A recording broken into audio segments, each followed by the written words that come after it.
Sr. Deputado Hélder Amaral. Muito obrigado, Sr. Presidente, senhoras e senhores deputados. Eu queria começar, Sr. Ministro, por lembrar que perdemos uma boa oportunidade de fazer um debate de perguntas e respostas. O Sr. Ministro não responde. Eu tentei com boa vontade, fiz-lhe uma pergunta num minuto e 40 e poucos segundos, que tinha a ver se entregou ou não o contrato do TGV no Tribunal de Contas.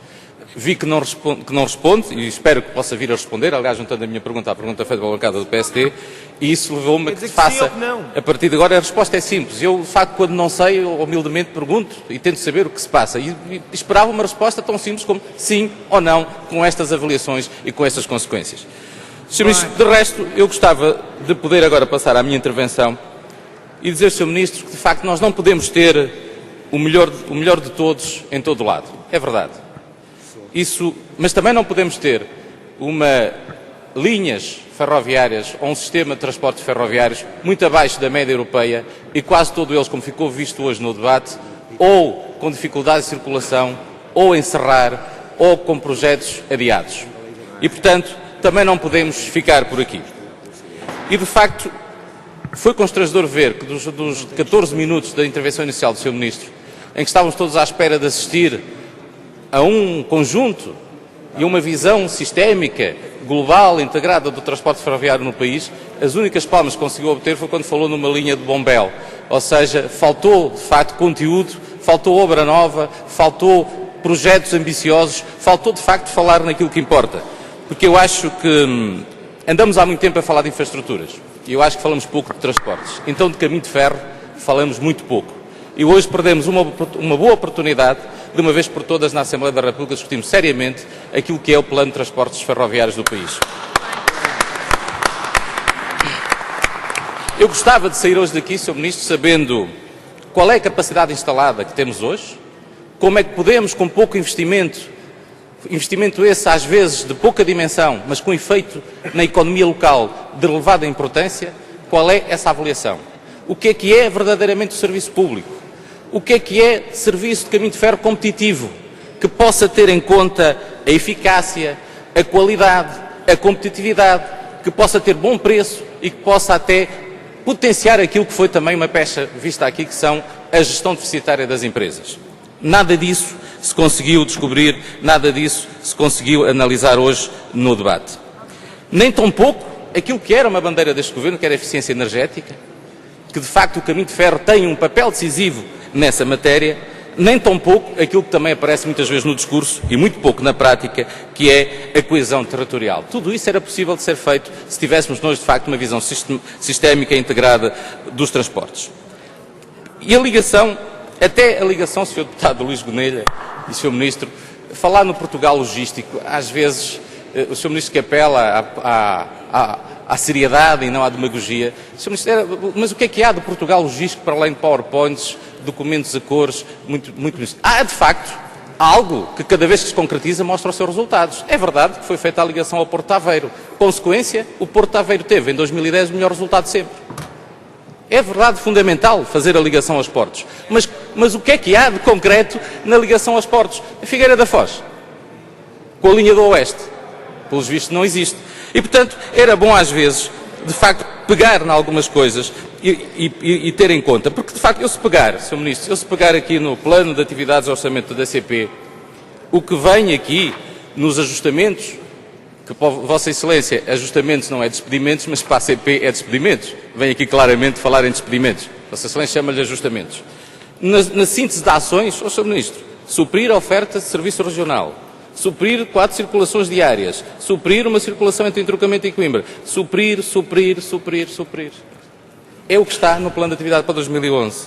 Se eu pegar no que diz a REFER, fruto do PEC, que todos nós reconhecemos, fruto das dificuldades, o que acontece é que vamos ter, praticamente, o congelar e o parar de todas as obras de modernização da nossa rede ferroviária. Não será toda, mas é a sua grande maioria. E depois estranho, e é isso que eu gostava de perceber, ainda ontem tivemos o Sr. Ministro numa sala e o Sr. Ministro da Economia na sala ao lado, que dizia, bom, o turismo hoje é o grande setor exportador. Praticamente 14,6% contra 10,6% de maquinaria e aparelhos.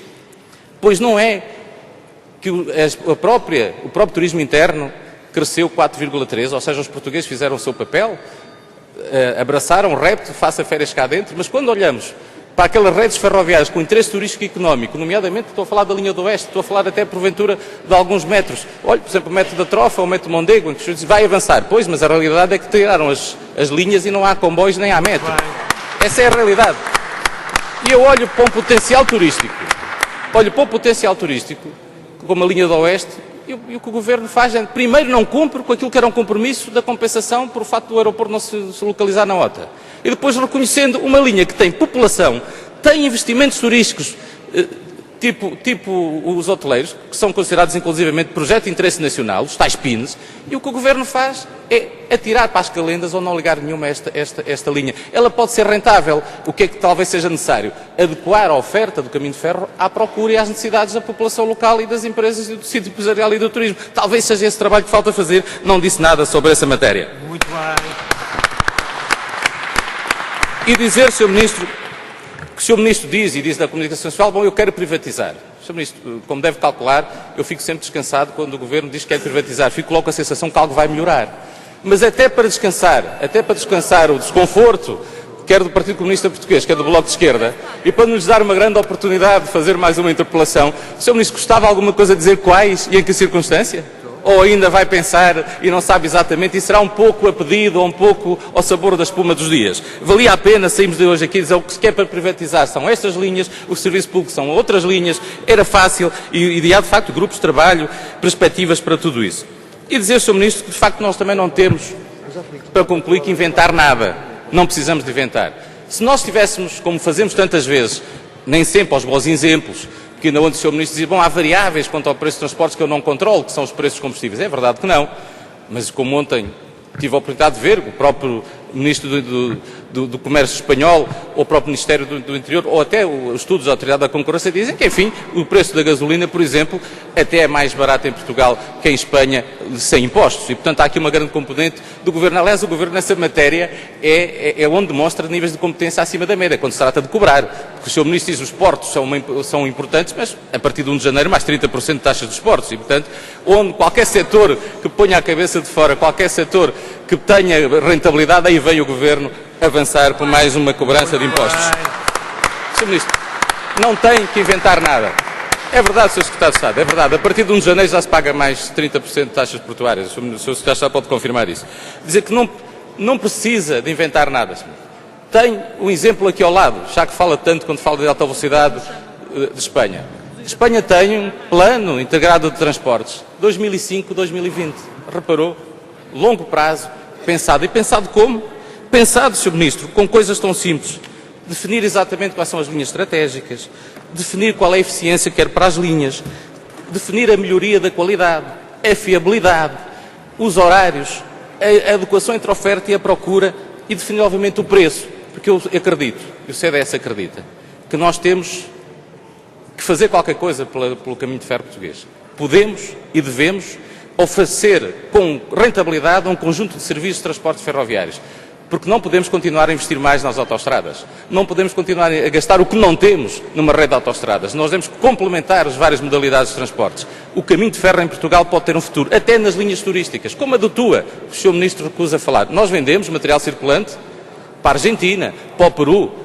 Para quê? Para linhas turísticas, para o trem de Las Nubes na Argentina ou para as linhas do Machu Picchu. E o que é que fazemos nós no Alto Douro Vinheteiro? Zona Património Mundial da Humanidade, zona turística. O que é que acontece? Nós encerramos as nossas linhas e abandonamos as nossas linhas. É esta falta de visão, é esta falta de olhar para os problemas com alguma seriedade e aproveitar estas oportunidades para recolher um conjunto de contributos que o Governo, pelo visto, não quer fazer. E o Governo vem apenas e só com teorias, com promessas e intenções de que tudo vai ser estudado e tudo vai ser feito. E porventura vai sair, o Sr. Ministro vai sair passando como alguém com boa vontade, mas que de facto, de obra feita, vai deixar apenas só um pouco de uma bitola que já não é a nossa bitola, nem é a bitola europeia, nem tão pouco a bitola que o país precisa. Muito obrigado.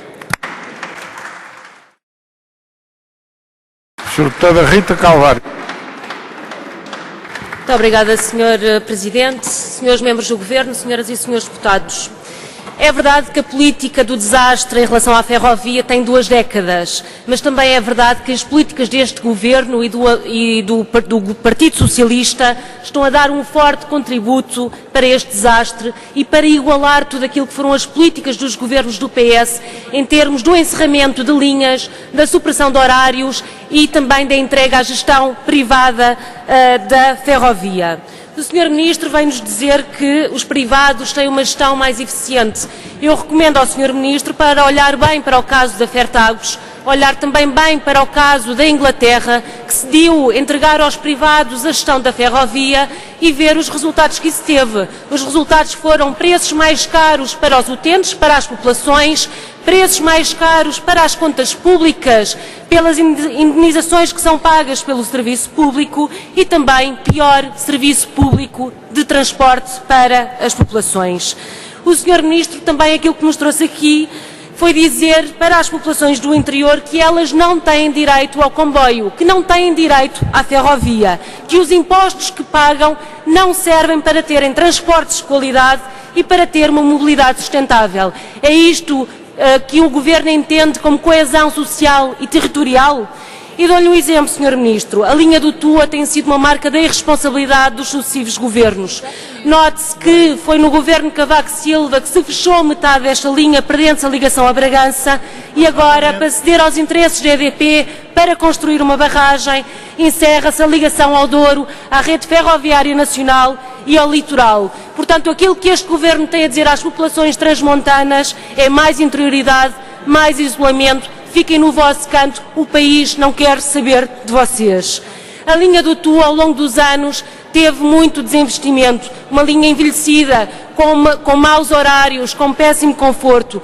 Esta foi a principal razão da falta de atratividade desta linha, da linha do Tua, como tantas outras do interior, que foram perdendo passageiros. Mas na linha do Tua chegou-se a uma situação ainda mais grave. Eu recordo ao Sr. Ministro os 4 trágicos acidentes que tiveram lugar nesta linha e os mortos que daí resultaram e que acho que a sociedade portuguesa não pode esquecer e este Governo também não pode esquecer, até porque as responsabilidades ainda não estão totalmente apuradas.